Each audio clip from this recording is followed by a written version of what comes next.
Monteiro começa por explicar o porquê de não ter intervindo antes, se as questões que levanta são tão antigas quanto a democracia moçambicana. Eu não estava atento. É só o que posso dizer. Achei que não devia intervir constantemente na vida pública porque havia órgãos para isso. Ademais, é preciso dar espaço e ter confiança nas novas equipas governativas com a tranquilidade de saber que sempre tomarão as decisões mais corretas. Até que as coisas se agravam e jogos de interesse e de poder me forçam à intervenção cívica. A intervenção é feita através de um artigo de 4 páginas intitulado Partido Frelimo serve causas de maiorias.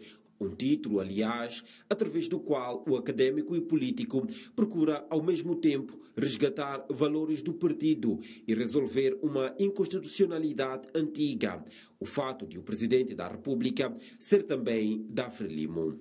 O pensamento político moçambicano evoluiu no sentido de o Estado ser visto como algo que é pertença de todos os seus cidadãos. O partido ou organização que gerou o Estado deverá, desejavelmente, sentir que chegou o momento de emancipar o Estado, deixá-lo ter vida própria.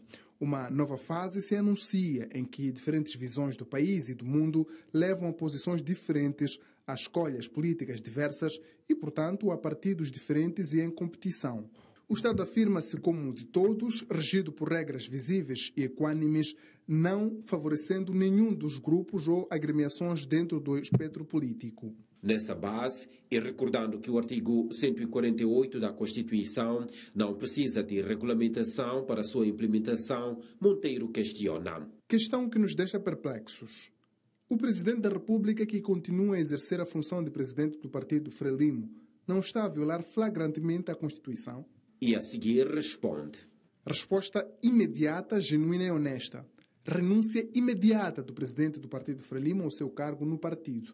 Esta renúncia deve desejavelmente ser voluntária e, na sua falta, tal decisão deve ser tomada pelos respectivos órgãos partidários e, em última instância, imposta por órgão estatal competente, que só pode ser o Conselho Constitucional. Resposta simples a um problema que só se tornou complexo por via de uma gritante e contínua violação da Constituição ao longo dos tempos em que não podemos persistir. Violação reiterada de regra constitucional não cria costume constitucional, diferentemente do que ocorre ao nível da legislação ordinária no contexto do direito administrativo. Isso quereria dizer que, caso o próximo Presidente da República seja da Frelimo, deverá subordinar-se ao atual Presidente do partido? Oscar Monteiro pensa que não. O atual Presidente da República deve deixar a presidência do Partido Frelimo para afirmar o seu próprio respeito pela Constituição da República. De igual modo, o próximo Presidente da República está impedido de ser presidente do partido através do qual se elegeu ou de qualquer outro partido político. Isto resulta da Constituição em vigor.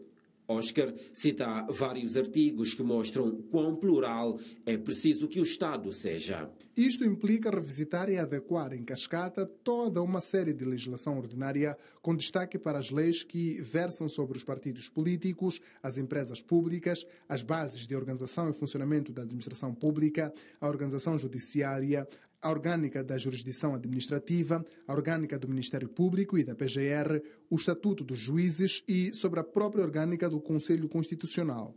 Como alguém que conhece de dentro e bem as linhas de que se cose o partido, Monteiro sabe que isso não será feito sem a vontade da própria organização. É um passo em frente que o país deve dar e o Partido Frelimo deve tomar a iniciativa. Começar por rever o artigo 88 dos seus estatutos, que contém de imposição administrativa a órgãos estatais.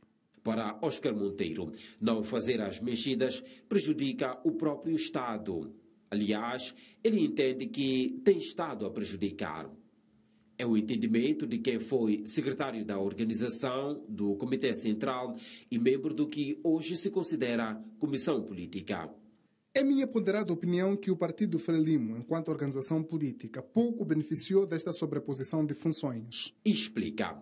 O munos de um partido são ideias, uma certa maneira de ver as coisas, um projeto de sociedade para o futuro. Ideias podem atingir ou não uma certa estruturação. E afinal, qual é o problema agora? Com o passar do tempo, os funcionários do partido deixaram de ser motivadores. Mobilizadores passaram a ser funcionários do aparelho, passaram a ser eles, o partido todo-poderoso. E já nas conclusões, Oscar diz que entende que o partido Frelimo tem estado a reboque dos presidentes da República e dos acidentes da sua governação, em detrimento do seu papel insubstituível de defensor das causas nobres, da igualdade dos homens e mulheres e, sobretudo, de defensor dos mais pobres, das largas massas, para uma palavra abandonada, senão proscrita. a mais. Oscar Monteiro entende que deve haver uma reflexão profunda sobre a própria estrutura do partido, cujo Comitê Central ele é membro. Poderá ser discutido em fórum apropriado se o partido Frelimo precisa de um presidente. Os partidos políticos, em geral, não têm presidentes, com o que tal implica emitir comandos. E termina dizendo que o futuro depende de nós. Ora bem, vamos à análise. Já temos os nossos convidados posicionados. Vamos começar por Samuel Simango. Professor Samuel, bem-vindo ao Noite Informativa. Começo por perguntar-lhe, surpreende-lhe esta carta feita por Oscar Monteiro? O conteúdo não é necessariamente novo.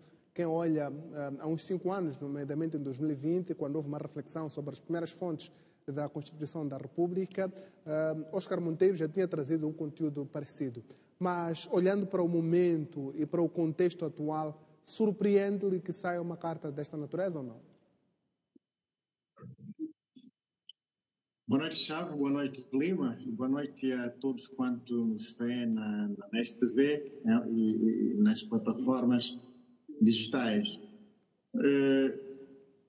Falando sinceramente, não estou surpreendido. A única coisa que me surpreende é o timing, porque achei que este assunto devia ter sido discutido na Frelimo pelo menos de há 2 anos para cá, quando a própria organização já estava a preparar as eleições autárquicas e gerais. Agora, aparecer neste momento me parece ser mais um recado para, se a Frelimo ganhar, quando a Frelimo ganhar as eleições, ter em conta este assunto. Aqui é preciso ter em conta o sujeito que fala isto. Eu gostaria de recuar um pouco e dizer que, em 1975, a Frelimo tem um grupo de pessoas, ideólogos, que praticamente podem ser tidas como os responsáveis para a arquitetura estatal que nós tivemos de 75 até pelo menos 1990. E nós temos que ter em conta que a Frelimo de 1975 tinha praticamente 3 qualidades de membros. Eu costumo colocar a primeira qualidade como sendo daqueles que formavam, aqueles que compunham o aparelho ideológico do partido e responsáveis pela formulação de política e formulação ideológica do partido, onde nós podemos, entre outras pessoas, encontrar Marcelino dos Santos, Jorge Rebelo, Oscar Monteiro e Sérgio Vieira. Portanto, estes fazem parte do grupo de indivíduos que foram à luta armada de libertação com algum propósito ideológico em carteira.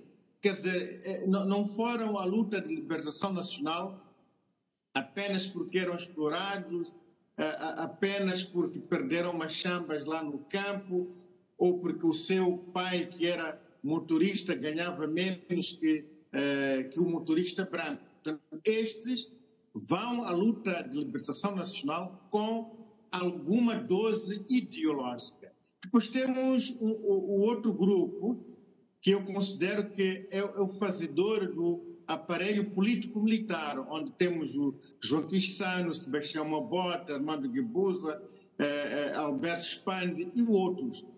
Estes, quiser, têm um pouco de ideologia, mas não podem dizer que foram à luta de libertação nacional com o propósito de criar um Estado socialista. Estes foram, em parte, para criar um Estado que fosse apenas bom para os moçambicanos, mas não tinham uma ideia clara do que pretendiam. E depois temos o terceiro grupo, que é praticamente o aparelho militar, que era formado pela totalidade dos guerrilheiros da Frelimo. Estes guerrilheiros da Frelimo são muito mencionados no livro Lutar por Moçambique, de Eduardo Mondlane. A maioria das pessoas que foram à luta armada estão no terceiro grupo. Portanto, o Oscar Monteiro faz parte do grupo principal, do grupo ideológico.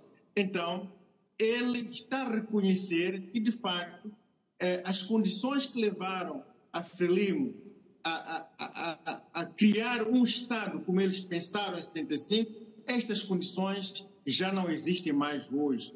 E que há uma necessidade de também haver uma evolução dentro da própria Frelimo e, no caso concreto, o respeito pela Constituição, porque ele apela muito pelo respeito pela Constituição e isto é importante. Portanto, na minha primeira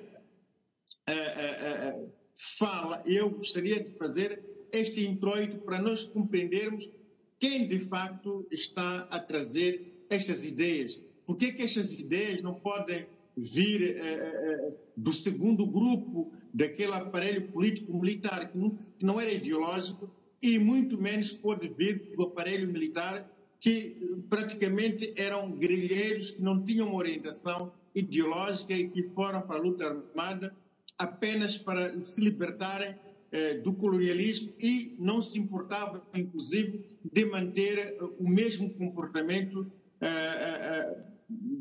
do opressor.